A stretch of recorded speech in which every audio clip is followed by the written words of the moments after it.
अयोध्या उत्तर प्रदेश के मुख्यमंत्री योगी आदित्यनाथ का कहना है 7 साल पहले उत्तर प्रदेश में दंगे होते थे, महिलाएं और कारोबारी सुरक्षित नहीं थे। आज उत्तर प्रदेश राज्य निवेश के लिए सबसे अच्छे स्थलों में से एक बनकर उभरा है। हमने करोड़ों युवाओं को नौकरियां प्रदान की हैं। यूपी सरकार एक मेगा पुलिस भर्ती अभियान शुरू करेगी, जिसमें 60,000 से अधिक युवाओं की भर्ती की जाएगी। 20% सीटें महिलाओं के लिए आरक्षित होंगी। सपा के नेता बलात्कारियों का समर्थन कर रहे हैं।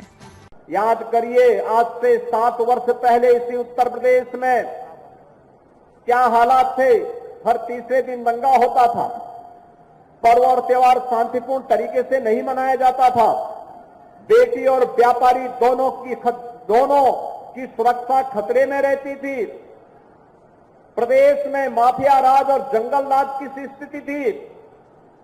पिछले 7 वर्ष में प्रदेश ने अपना परसेप्शन बदला है।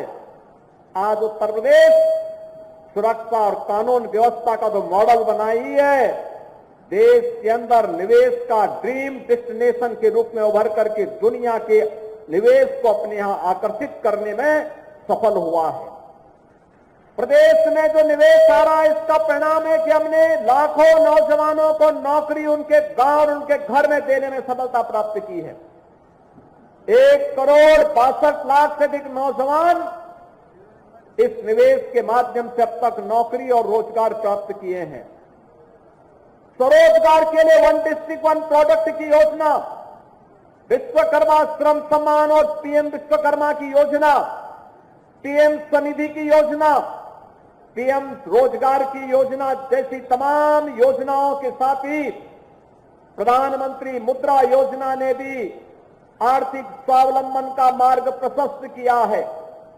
और इन्हीं कार्यक्रमों की श्रृंखला में प्रदेश सरकार ने 6.5 लाख नौजवानों को सरकारी नौकरी देने में भी सफलता प्राप्त की है। आज मैं आपके सामने एक खुशखबरी और लेके आने आया हूं।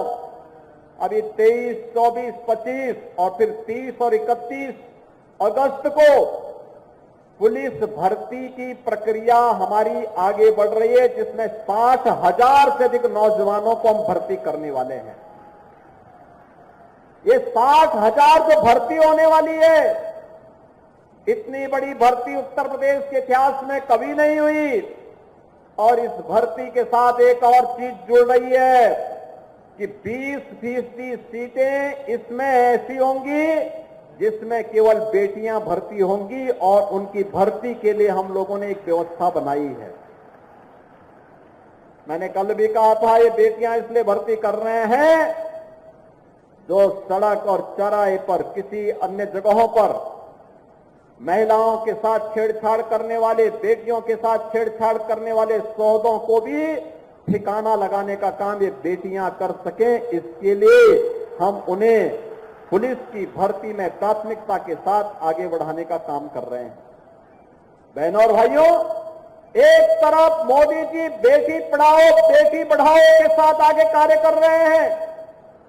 मोदी जी ने नारी सशक्तिकरण बंधन अधिनियम के माध्यम से देश की संसद में और प्रदेशों की विधानसभाओं के लिए सुनिश्चित किया है कि उन्हें भी संसद में और विधानसभाओं में जाने का अधिकार मिलना चाहिए।